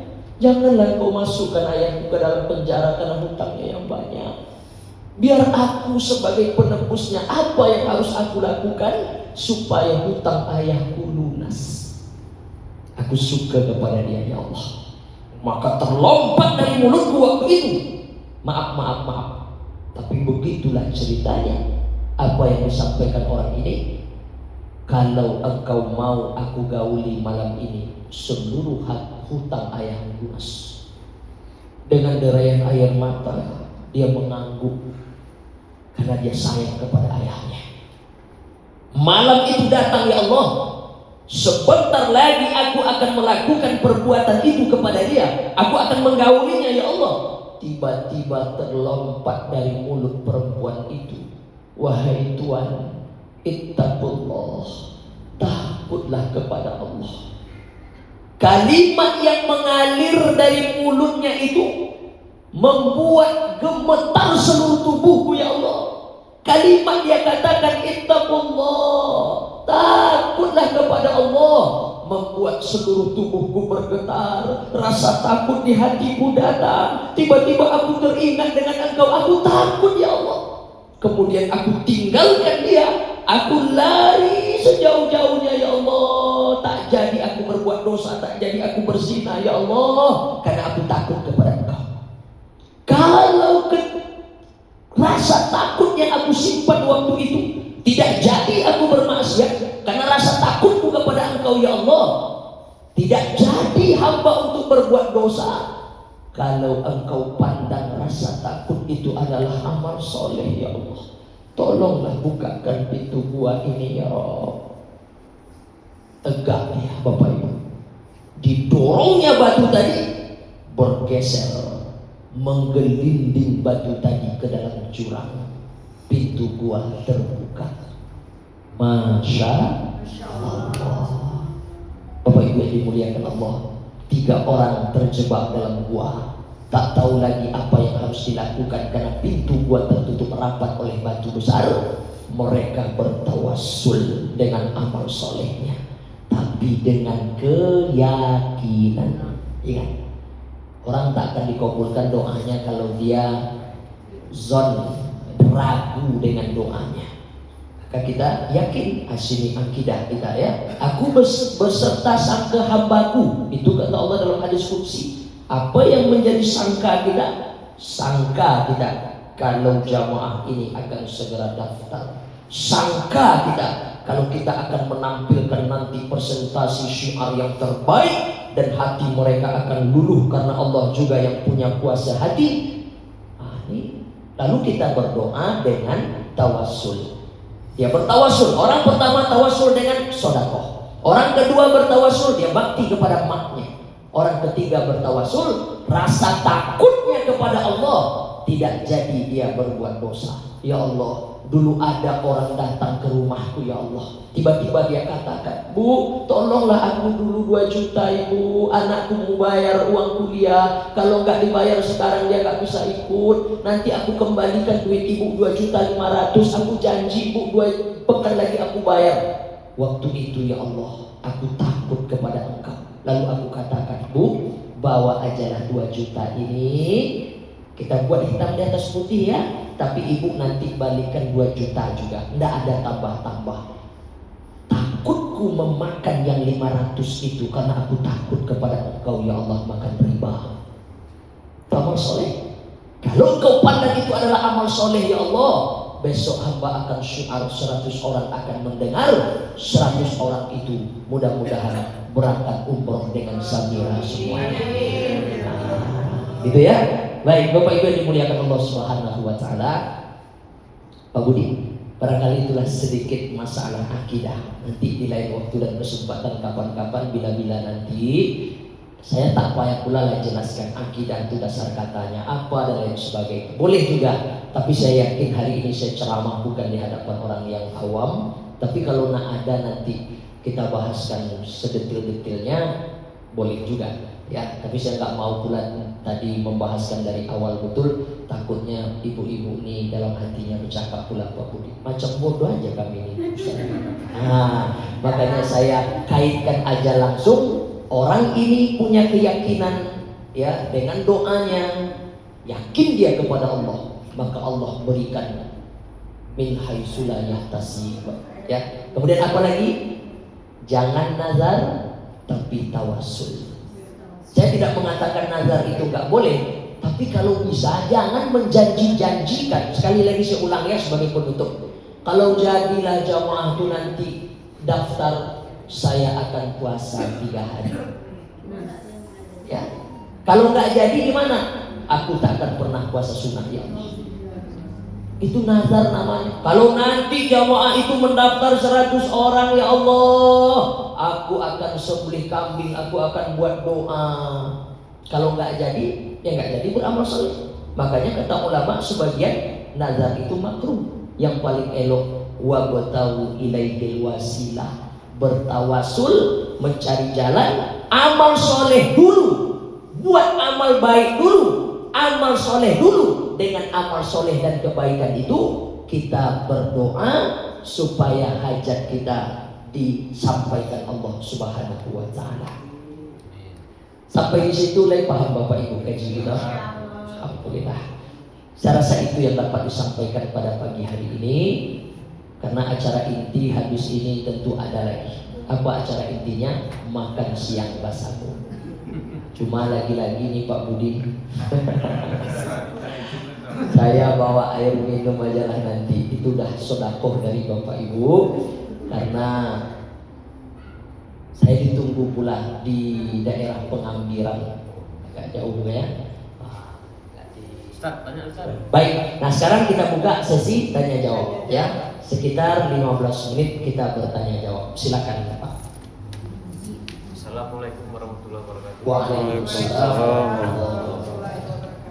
Ustaz, ini saya mau nanya tentang tawasul tadi Ustaz ya. Memang bagi saya ilmu baru lah tawasul. Alhamdulillah saya dapat hari ini masalah tawasul. Alhamdulillah. Jadi ada satu pertanyaan saya kan dulu SD punya guru kan, punya guru ngaji, punya guru MDA. Dia sudah meninggal. Ya. Apakah kita boleh bertawasul kepada guru saya yang sudah meninggal untuk yang Ustaz sampaikan tadi lah? Apakah itu termasuk amal soleh kah atau gimana Ustaz? Terima kasih. Baik, Insya Allah. Bagus pertanyaan beliau. Pak Ibu, sebelah sedikit pertanyaan beliau.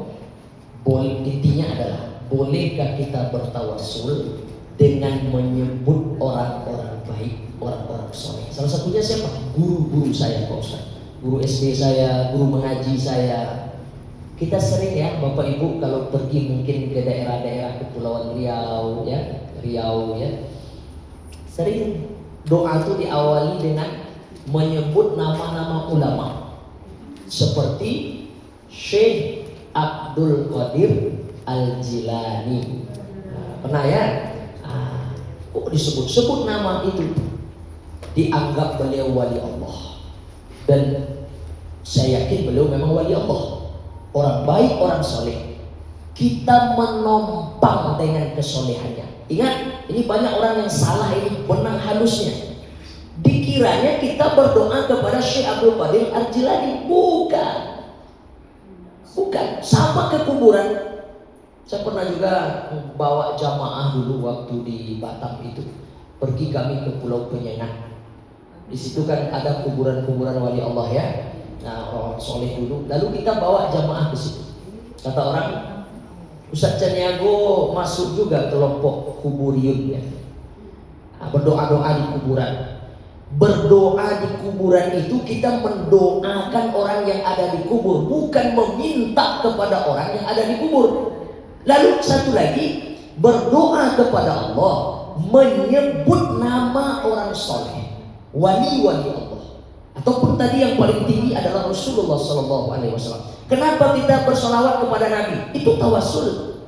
Kenapa kita sebut nama Syekh Abdul Qadir Al-Jilani? Atau kita yang beraliran mungkin Naksabandi, Satari, Torikoh, lalu kita sebut nama Satari, kita sebut nama Bahauddin Naksabandi, pimpinan dari Torikoh Naksabandi. Boleh, guru yang saya sebut Pak Ustaz.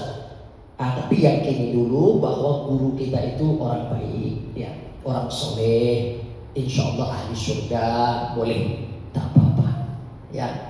Tapi saya jarang juga sebut nama guru-guru saya itu. Saya sebut tetap pada patokan ulama-ulama yang sudah diyakini kapasitasnya, yang sudah terbiasa juga dicontohkan oleh para ulama. Saya berpedoman ke situ saja. Tapi kalau ada orang ingin berdoa, bertawassul dengan menyebut nama gurunya dalam keyakinannya dia orang soleh, baik, ahli surga, insya Allah boleh, tidak ada masalah. Ya, begitu jawabannya, Pak. Ya.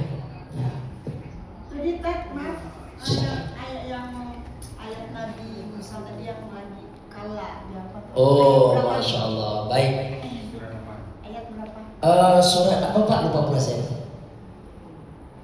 Ketika sahabat Musa, qala ashabi, ya, Coba tengok sebentar, Pak.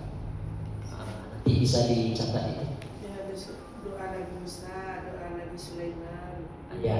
Doa Ayat Nabi Musa tadi di surat, kalau nggak salah Asy-Syu'ara, kalau nggak salah.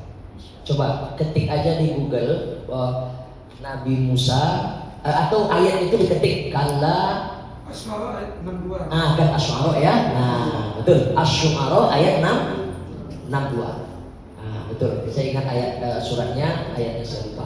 Asy-Syu'ara ayat 62. Ya, itu luar biasa kisahnya ya. Sekali lagi saya ulang sedikit. Nabi Musa dibisiki oleh sahabat-sahabatnya, tertangkap kita Musa, mati kita nih Musa, habislah harapan hidup kita nih Musa. Lalu Musa mengatakan, kalla, sesekali tidak. Inna ma'iyya rabbi syayahdin. Yakin dia bahwa Allah Tuhanku akan menolong aku dan akan memberikan jalan keluar. Ya. Baik, ada satu orang lagi, silakan. Ya, silakan Bunda. Assalamualaikum warahmatullahi wabarakatuh. Waalaikumsalam warahmatullahi wabarakatuh. Tadi Ustadz kan bilang ada pembantu gitu ya. Ya. Kemudian dia lari, kabur, kemudian gaji yang terakhir belum dibayar, kan udah dibelikan ke kambing, Ya. ternakan gitu. Ini itu kan zaman dulu. Baik. Kalau yang zaman sekarang kan ada ini. Malahan dia yang kabur, dia yang bawa uang kita. Nah, terus itu satu. Kemudian lagi ada yang berhutang. Bukan jadi rentenir Ustaz, tetapi orang ini minjam janji 1 minggu. Kita pinjamkan pula mungkin ke koperasi, kita pinjam uang untuk demi dia. Kemudian karena janjinya tidak tepat, kita berusaha minjam pula lah, umpamanya ke bank untuk melunasi koperasi tadi supaya kita tidak malu dengan teman kita karena kita udah janji. Nah, sampai sekarang uang yang dia pinjam itu sebanyak 30 jutaan atau lebih lah gitu, tidak dibayar-bayar. Nah, untuk menghilangkan atau gimana caranya itu Ustaz? Ya sudah berusaha untuk mengikhlaskan. Nah, kita sudah lama ini awal-awal mungkin tidak setiap orang menyebut hutang saja, jangankan nama dia disebut, orang menyebut hutang saja kita ingat. Nah, dengan orang tersebut, ingat dengan uang, gimana uangnya tegang-tegang kita berikan kan gitu Ustaz. Tapi lama-kelamaan kita berusaha untuk ikhlas. Untuk itu alhamdulillah memang dikasih Allah lah rezeki dengan jalan yang lain. Nah, sekarang sampai saat ini kita tidak ada lagi berhubungan komunikasi dengan orang tersebut. Nah, bagaimana dengan hutangnya yang tadi kita ikhlaskan saja, sedangkan dia ada punya kwitansi, punya itu, atau gimana Ustaz? Gitu. Baik. Kita seperti Bismillah. Baik. Ayat yang paling panjang dalam Quran itu bukan ayat tentang sholat. Walaupun sholat itu 5 kali sehari kita tunaikan, rutin, tak boleh berhenti.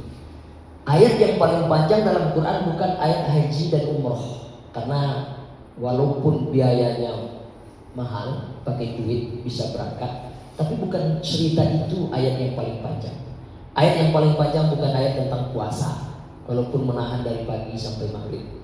Ayat yang paling panjang dalam Quran itu adalah Al-Baqarah 282. Satu halaman full Allah cerita tentang hutang piutang. Ya, ini Samira Travel tentu paham betul masalah ini ya. Nah, kita buat akad dengan jamaah macam-macam, kan akadnya juga sepertinya di dalamnya ya jamaah itu punya hutang. Ya, diberangkatkan dulu, kemudian nanti dia akan menyicil dan lain sebagainya. Mesti kita dudukkan bab ini dengan baik. Nah, kembali ke cerita Bunda tadi. Ayat yang paling panjang dalam Quran ayat tentang hutang piutang. Di awal-awal Allah sebut kalau kita buat hutang piutang, catat, waktu catat. Jadi mencatat itu penting, ya. Pertama, tanggal berapa dia datang meminjam. 2, berapa nominal yang dipinjam. 3, kapan dikembalikan. Wajib supaya dia tidak makan haram, wajib ditagih ketika jatuh tempo.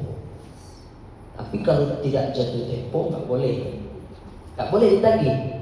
Karena menagih hutang sebelum jatuh tempo oleh sebagian ulama kezaliman.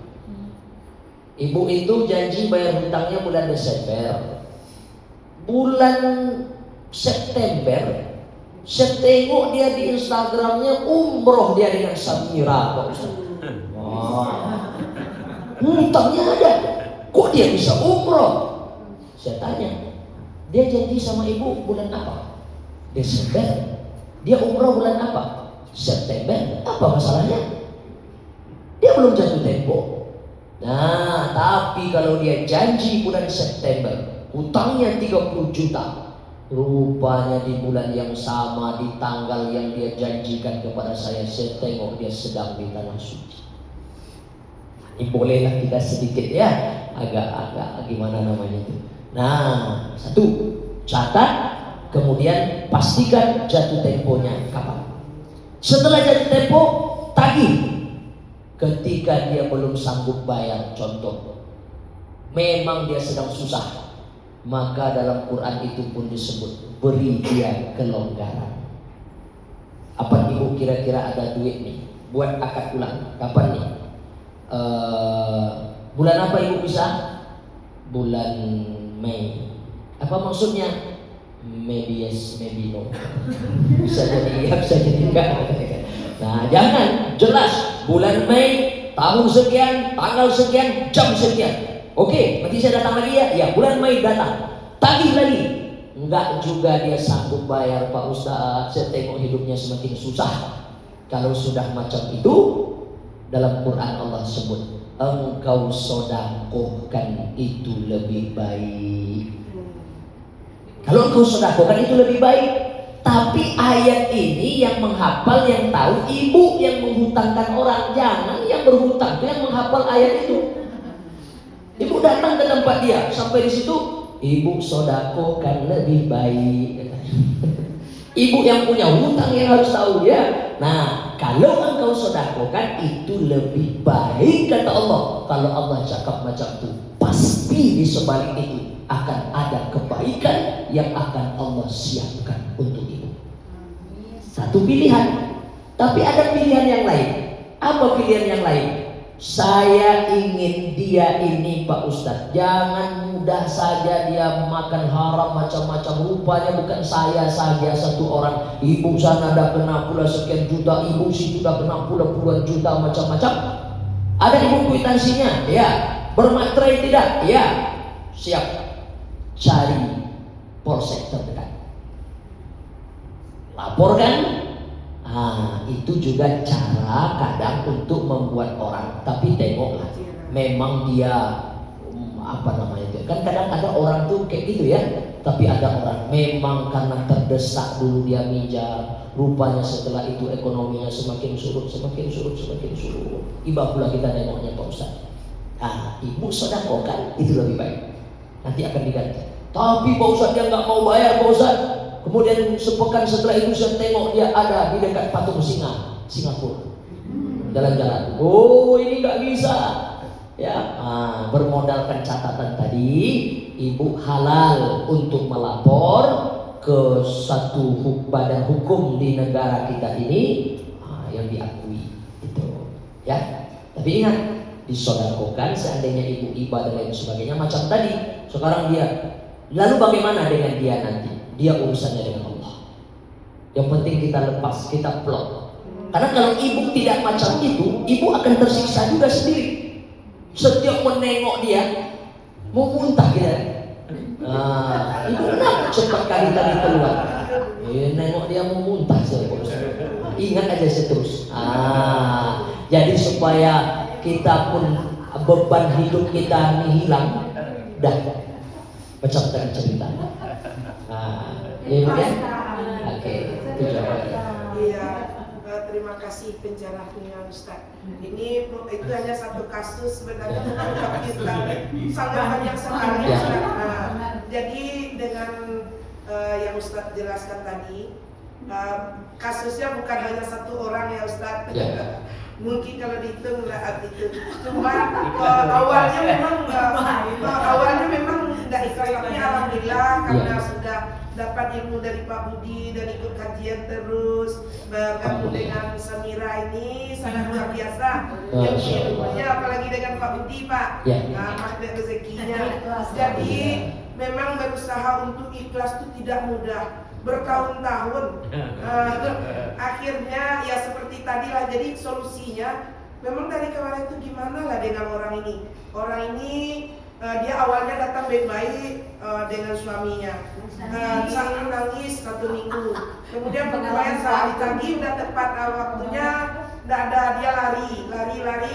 Akhirnya bisa, yang suami punya istri, yang istri udah pecah-pecah gitu Pak. Jadi yang lain-lain juga banyak yang nipu-nipu kayak gitu. Jadi istilahnya berarti satu tadi kita niatkan sedekah, berarti itu jalannya. Untuk ikhlas, kalau enggak jadi kepikiran juga gimana ya, uang yang di sana, orangnya banyak Ustaz kan, gimana itu dengan kalau umpamanya umur kita pendek, gimana nanti dengan orang-orang ini dengan kita gitu, kita dengan orang-orang tersebut.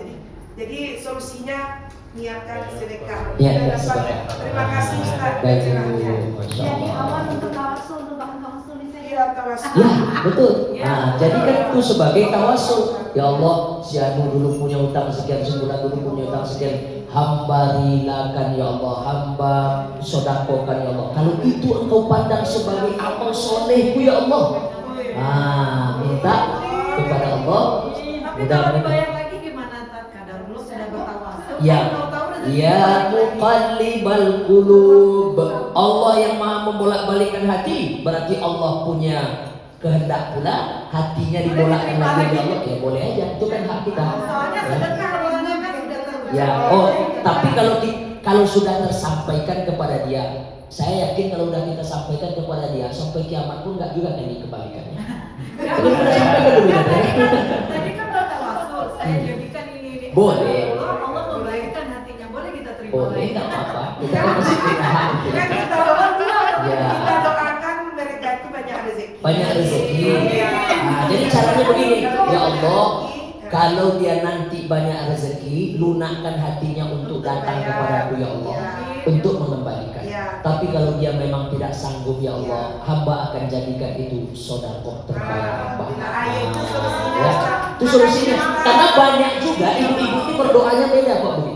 Ya Allah, kalau memang dia akan kembalikan duitku, panjangkan umurnya ya Allah. Tapi kalau dia tidak kembalikan duitku, matikan dia ya.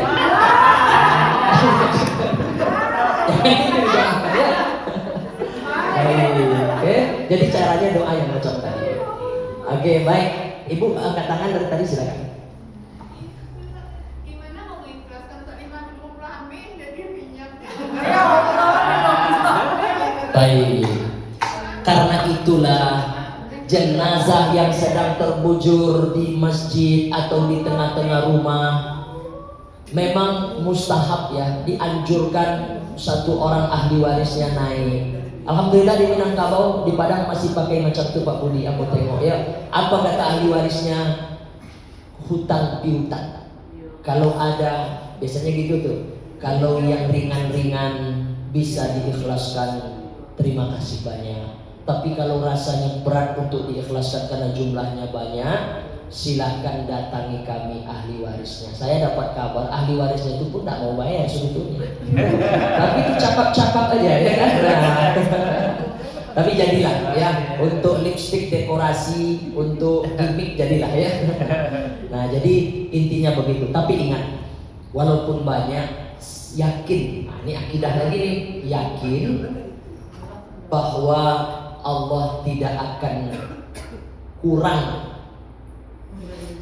kurang nggak akan insya Allah ya, orang yang memudahkan orang lain, apalagi sodako semakin banyak, semakin berlimpah pula balasan sesudahnya insya Allah. Nah, ingat kita sudah ngaji tawasul, semakin gede amal solehnya, semakin hebat amal solehnya, insya Allah mudah-mudahan semakin banyak juga jamaah Samira yang mendaftar sama ibu. Amin ya rabbal alamin. Ya. Sekarang berapa apanya Pak Budi? 3 juta, 2 juta? Satu jamaah? Oh beda-beda, ujurnya beda-beda ya. Oh tergantung paketnya, betul ya. Saya ingat dulu tuh. Ya. Nah, mudah-mudahan jamaah daftar di paket yang tertinggi semua. Amin, paket major, amin. Major ya. Dengan bertawasul. Dengan bertawasul. Ingat ya, kurangi nazar. Banyak-banyak bertawasul. Baik, sebagai penutup satu orang terakhir. Saya cuma sedikit aja, Ustaz. Ini ngajarnya mungkin di luar tadi ya pembahasan tawasul. Ini lebih kepada pada saat kita jadi kita sholat jamaah nih gitu kan. Qadarulahnya mungkin di masjid itu ada mungkin imamnya bagaimana khilaf gitu kan. Ada di bacaan surat tapi ada ayat yang tertinggal. Nah kami sebagai jemaah yang di wanita ini apa yang bisa mengeluarkan suara kan tidak boleh ya kan? Apa yang kira-kira yang bisa sekiranya tidak ada jemaah laki-laki ya, artinya imam mungkin kami perempuan. Nah itu mungkin di luar konsep. Jadi ini kalau lama-lama nggak matikan dulu. Bismillah. Ini babnya bab fikih ya, fiqh kata orang Malaysia.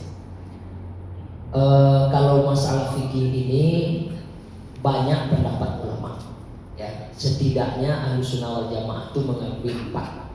Hanafi paling tua, Maliki nomor 2, Syafi'i nomor 3, Hambali nomor 4. Walaupun sebenarnya Imam Mazhab itu nggak 4, banyak yang lain lagi.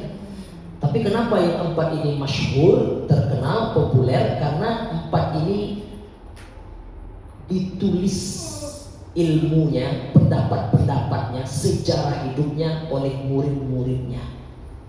Hanya Bapak Ibu nih saya pesan. Tadi ngaji kita di ini ya Mak ya, di masjid kami jumpa lagi tadi di pagi kajian subuh. Menulislah atau orang lain menulis tentang kita agar orang tahu bahwa kita pernah hidup. Gitu ya. Jadi artinya contoh dari siapa? Haji Abdul Karim Malik Abdullah Buya Hamka. Udah lama meninggalkan kita. Tapi hari ini nggak ada orang bertanya siapa Hamka itu, siapa? Tidak ada. Orang akrab saja, seolah-olah Buya Hamka itu masih hidup di tengah-tengah kita. Kenapa? Karena karya-karya terbaiknya baik beliau sendiri yang menulis atau orang menuliskan. Kan ada tuh kitab judulnya Ayah. Saya baca tuh yang menulis Irfan Hamka. Bagus tuh. Kalau tasawuf modern itu yang menulis Buya Hamka sendiri. Kalau ada buku namanya judulnya Ayah, itu yang menulis anak kandung Buya Hamka, Irfan Hamka, yang menceritakan bagaimana Buya Hamka haji naik kapal laut. Kan kata orang Hamka itu lembut dalam semua hal. Buya Hamka juga pernah marah, tapi marahnya tidak kebablasan. Kapan Buya? Jadi kita kalau sudah ngaji, jangan bapak-bapak, ibu-ibu mentang-mentang sudah ngaji ini hilang marah. Apa contoh? Ada lagi marahnya, lembut aja. Pak, bini bapak dibawa sama orang tadi nampak, biarkan aja lah. Biarkan juga. Ini bukan lembut, bodoh namanya. Tidak begitu juga. Buya Hamka lembut, sangat lembut. Buya Hamka Muhammadiyah tulen. Buya Hamka itu Muhammadiyah. Mana ada Buya Hamka berkunut? Tapi begitu diundang oleh kiai di Jember, Jawa Timur, Nahdlatul Ulama, Hasyim Asy'ari, kemudian Buya Hamka gak mau jadi imam. Padahal Buya Hamka kurang apa lagi hebatnya. Buya Hamka mempersilahkan kiai di sana jadi imam. Kiai di situ sholat subuh berkunut. Luar lunak hati Buya Hamka. Buya Hamka ikut mengangkat tangan. Amin, kata Buya Hamka. Sekarang ada orang imamnya berkunut, dia diam aja. Seolah-olah dalam hatinya mungkin imamnya baca doa, kunut itu hentikan doa. Enggak mau. Nah, ini kalau imam berkunut, kunut juga kita. Yang nggak boleh imam nggak berkunut, jangan angkat tangan sendiri. Nah, begitu Buya Hamka. Memangnya kita lebih hebat daripada Buya Hamka. Nah, ya itu contohnya. Jadi ditulis kisahnya sama orang. Nah, balik ke cerita Bunda tadi. Masalah imam tadi ya. Nah, jadi beda mazhab, beda pendapatnya. Pendapat Imam Hanafi, imam untuk diikuti. Artinya apa? Imamnya salah, imamnya benar, imamnya lurus, yang jamaah selamat semuanya. Kenapa? Karena imam bertanggung jawab sepenuhnya. Kalau dosa, imam tanggung. Kalau salah, imam yang menanggung. Jamaah bersih, bebas. Makanya dalam mazhab Imam Hanafi boleh tak baca apa-apa, kecuali takbir Allahu Akbar, diam aja lagi. Ada itu salam aja lagi. Assalamualaikum warahmatullahi wabarakatuh. Assalamualaikum. Semuanya menompang dengan imam. Imam Hanafi pendapat begitu. Tapi kata Imam Syafi'i nggak begitu. Biasanya kalau mic-nya sudah mati, waktunya habis.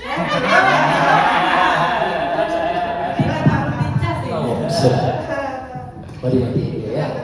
Atau sudah dikondisikan sama Pak Budi mungkin ya. Jangan ya. Baik, kita jawab. Nah, kata Imam Syafi'i nggak begitu ya. Imam baca Al-Fatihah keras, jamaah boleh tak baca. Tapi ketika imam baca Al-Fatihahnya sir, makmum wajib baca. Nah, gitu ya. Tapi dalam mazhab Hanafi, mau keras bacaan Al-Fatihah imam, mau sir bacaan Al-Fatihah imam, nggak dikeraskannya, makmum ngikut aja. Mazhab Syafi'i nggak begitu. Nah, kembali cerita tentang mengingatkan imam. Ada fikihnya. Kalau bapak-bapak itu baca kan begini ya. Kalau ayat itu nggak benar dibaca, cepat kita sucikan. Bacaannya apa? Subhan. Artinya apa? Maha suci Engkau ya Allah. Ini nggak benar dibacaannya ya Allah. Gitu ya. Nah, ini nggak benar bacanya, subhanallah, atau salah, terlompat, subhanallah, subhanallah. Tapi begini, kalau yang tersalah itu adalah Al-Fatihah, nggak tahu Ustaz. Tapi kalau yang tersalah itu ayat, bahkan tidak dibaca pun ayat itu oleh imam, sah nggak salatnya? Sah. Karena ini perkara yang sunat saja. Ingat ya. Tapi jangan pula bapak-bapak ini terlalu over.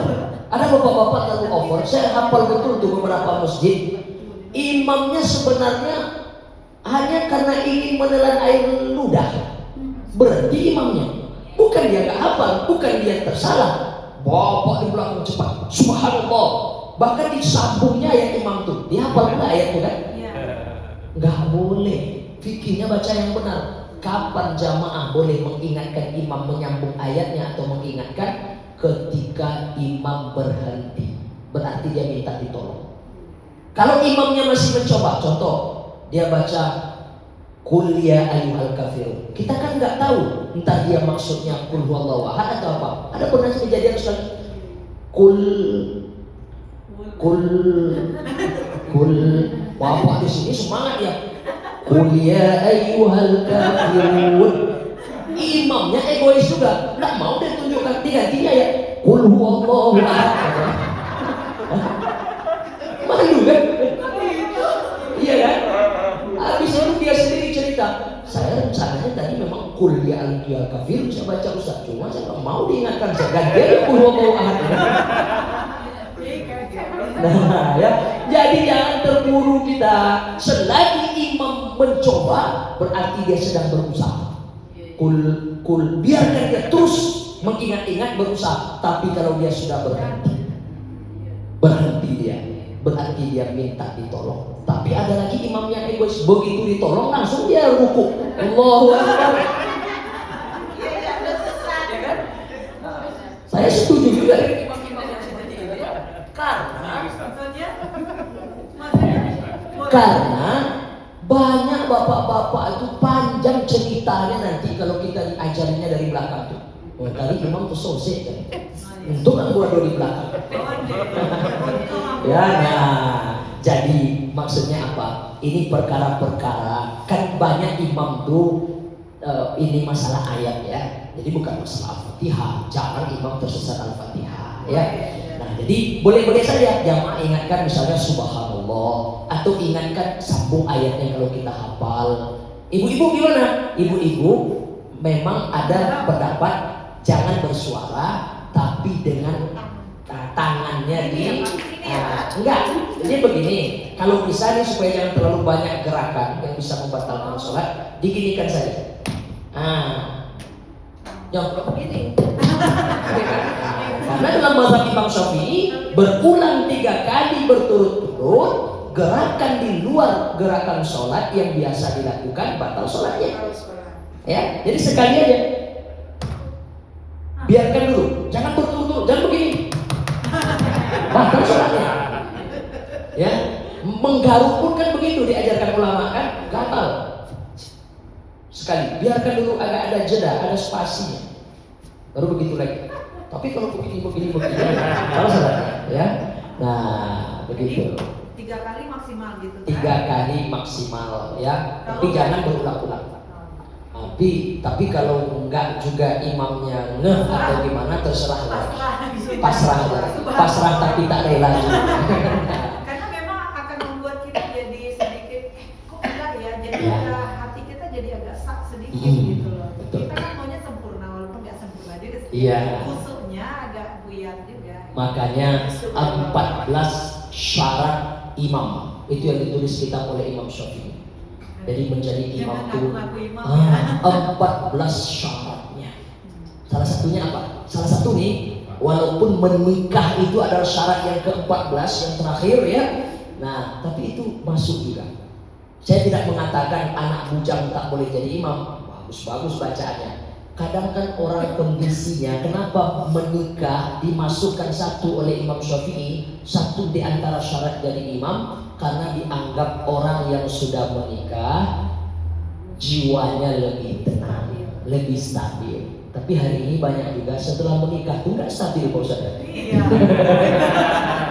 Nah, jadi nggak juga membatalkan. Gara-gara ini besok ada jamaah dulu kita di satu tempat. Anak muda imamnya kelas 1 SMP, imam sholat tarawih. Apa kata bapak-bapak di belakang? Udah nikah dia.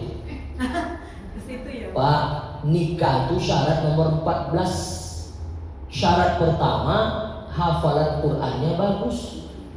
Bapak sudah nikah 4 kali, ayat-ayat hafal 3 tahun enggak? Dia belum nikah tapi hafalan Qur'annya bagus. Ya, nah, jadi tidak selalu itu jadi syarat. Jadi begitu Bunda ya, cara mengingatkan. Nah sedikit, ini kan masalah Al-Fatihah tadi. Maka sebenarnya kalau di Indonesia ini kan mazhab yang kita pakai itu kan Syafi'i ya tadi gitu loh. Nah kalau tadinya Syafi'i bilang pada saat nanti imam selesai membacakan Al-Fatihah ada masa jedahnya. Karena bagaimanapun kalau kita lihat di Nabawi pun di Masjidil Haram mereka ngasih jeda. Kadarulahnya di masjid kita ini langsung Al-Fatihah langsung kita belum balas. Al-Fatihahnya mereka sudah baca ayat. Nah itu kadang-kadang ada ini juga sih kurang nyaman gitu. Sementara kita kan nggak bisa lagi mendahului baca kita karena Ustadz imam sudah membacakan ayat harusnya kita menerima. Nah itu gimana tuh Ustadz? Jadi tempat membaca Al-Fatihah itu ada beberapa. Satu, mengiringi bacaan imam. Dalam hati. Enggak, kita baca. Ingat ya, bacaan sholat itu dibaca. Mana dalilnya? Khabab sahabat Nabi ditanya oleh tabi'in. Tabi'in bersua dengan sahabat tapi nggak sua dengan Nabi. Sahabat jumpa dengan Nabi. Itu bedanya. Tabi'in nggak jumpa dengan Nabi tapi jumpa dengan sahabat. Khabab sahabat Nabi sholat di belakang Nabi. Ditanya oleh tabi'in. Khabab, ya engkau kan sholat di belakang Nabi. Ya, Nabi itu waktu sholat dibaca nggak bacaan sholat? Kata Nabi. Kata Khabab, aku menengok jenggot Nabi bergoyang. Kalau jenggot Nabi bergoyang itu menunjukkan Nabi baca. Goyang ya. Nah, goyang jenggotnya. Tapi kalau jenggotnya diam aja berarti Nabi diam aja. Itu menunjukkan baca. Satu, iringi bacaannya. Bismillahirrahmanirrahim. Alhamdulillahi Rabbil Alamin. Itu ikuti. Nah, tapi nggak boleh didahului. Mendahului imam nggak boleh. Ya. Nah, satu. Yang kedua, imam baca saja dulu, jamaah mendengarkan. Nanti ada jeda. Itu tadi maksud Bunda ya. Ada jeda. Nah, sekarang pahamilah imam kita. Imam ini Imam Valentino Rossi ya, kalau kalau imamnya pembalap, oh enggak ada jeda sama sekali, nah, lebih baik diikuti dia, diiringi dia, karena ini enggak ada jeda ini. Ghairil maghdubi alaihim waladdallin. Bismillahirrahmanirrahim, enggak ada jedanya. Gimana tuh Pak Ustaz? Nah, diiringi dia. Tapi kalau ada jeda, ada jamaah nggak tahu dia kaji masalah ini, ketika imamnya lama berhenti, amin. Apa kata Bapak tuh belakang? Lupa ayat kayaknya imamnya. Bukan lupa ayat Pak, dia membagi tahu, jamaah baca Al-Fatihah. Itu maksudnya dikasihnya jeda. Nah begitu ya. Tapi kalau nggak sempat kami sama sekali, macam sholat tarawih. Sholat tarawih kadang cepatnya minta ampun, menyerah aja lah sama imam. Nah, itu misalnya menyerah aja lah. Ya, siap macam tuh ya. Oke. Silakan Mak. Cukup Bunda ya? Siap. Baik. Makasih Ustaz. Jadi kan kayak saya kan sholat sering pindah-pindah masjid. Ya.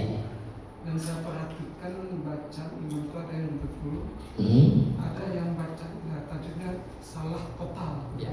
Dan itu sangat pengaruh terhadap kesukaan dan juga sah atau tidak sahnya sholat para jemaahnya. Ya. Nah dalam persoalan ini saya sering menemui imam yang memang bacanya tidak satu misalnya tidak bagus, yang kedua juga bacanya juga tidak sesuai dengan tajwid. Ya. Dan itu saya mengerti dan paham apa yang dia baca, tapi saya ketika dia baca salah tajwidnya, ini saya tak masuk dari sholatnya di belakang itu.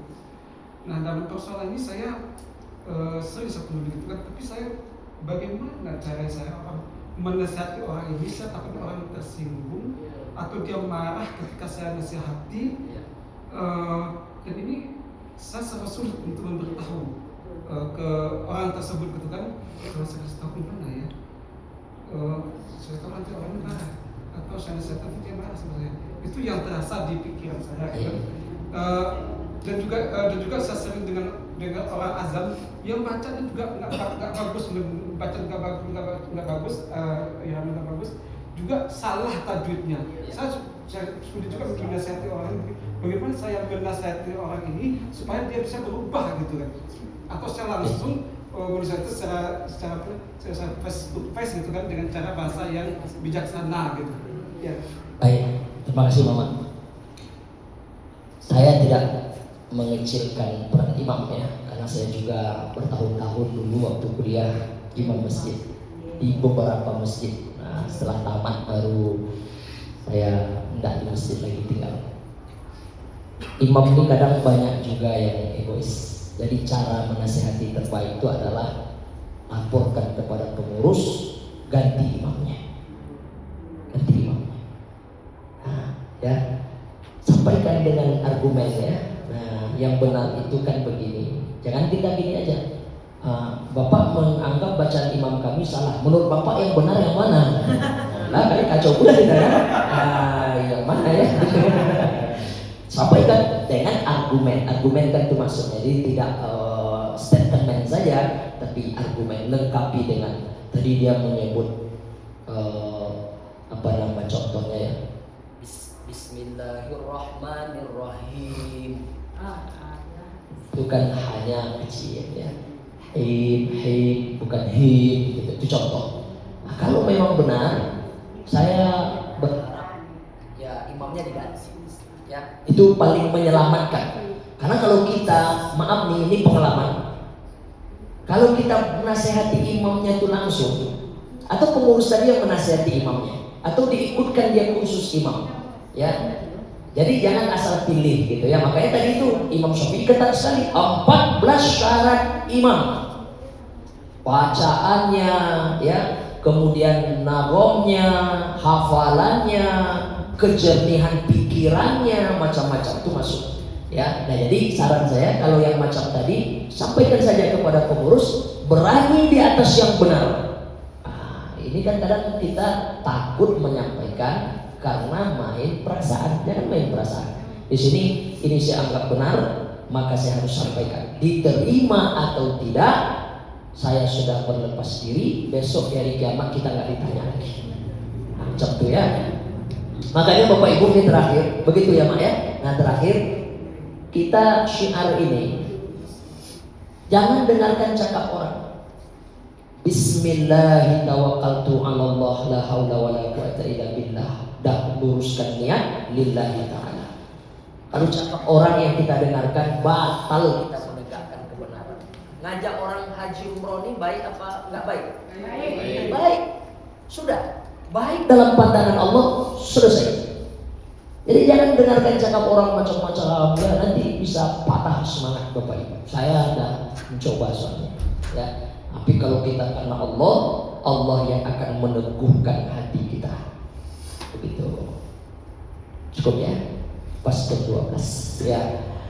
Baik Bapak Ibu, insya Allah di lain waktu dan kesempatan siapapun mungkin ustadznya yang diundang, saya senang kalau dibuat seperti ini ya. Nah jadi jangan segan-segan seperti cerita kita tempoh hari. Kalau ada ibu-ibu misalnya nih agak ragu bertanya kepada ustadznya, siapapun ustadznya, ibu boleh tulis ya, ibu boleh tulis, nanti baru diantar ke depan gitu ya, serahkan ke Pak Budi atau ke abang siapa. Apa yang berikutnya? Enggak usah sebut nama, enggak usah pula tulis nomor HP. Nah artinya apa? Ya dirahasiakan. Yang penting kita dengar nih pertanyaan saya tadi gitu ya, udah terjawab gitu. Baik cukup ya.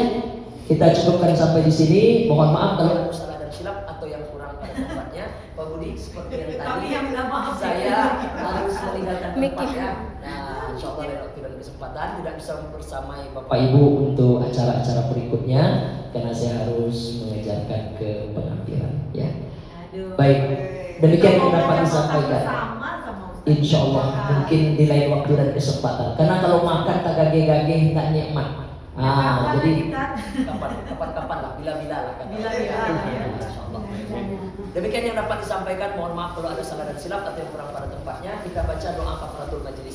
Subhanallahumma wa bihamdika asyhadu an la ilaha illa anta astaghfiruka wa atubu ilaik. Akhirul kalam, billahi taufiq wal hidayah. Wassalamualaikum warahmatullahi wabarakatuh. Waalaikumsalam warahmatullahi wabarakatuh.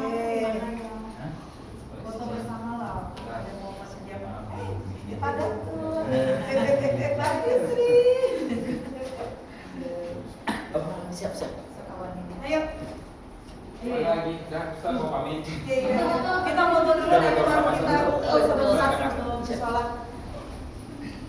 Kami perempuan biarlah di bawah. Ayo ibu-ibu. Yang betul pada ya. Bu Zul, Bu Ida. Sebagian di atas, kalau kita di bawah. Kami juga kita jadinya alhamdulillah. Dan besok lebih ramai lagi. Kita kan enak kajiannya nih. Buat kita. Pak, duduk Pak. Ibu Linda, Ibu Rosa. Ya, Ibu sebelah sini Ibu Linda, Ibu Rosa. Di belakang tuh bisa Bu, tapi ini duduknya. Ya.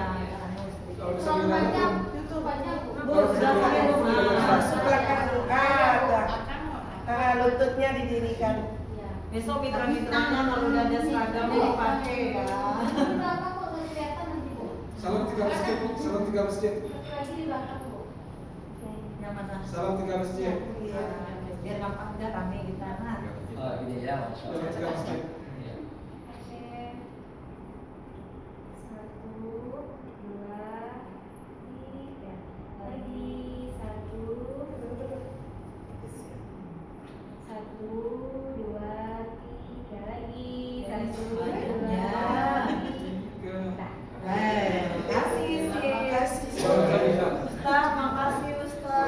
Makasih Ustaz. Ibu kita berdoa ya.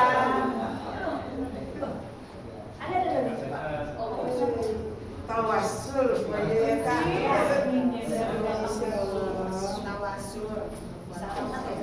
Iya, iya. Kalau gimana? Itu kalau itu bilang hamba soleh, kalau bayar apa dibilang tawasul. Alhamdulillah. Assalamualaikum warahmatullahi wabarakatuh.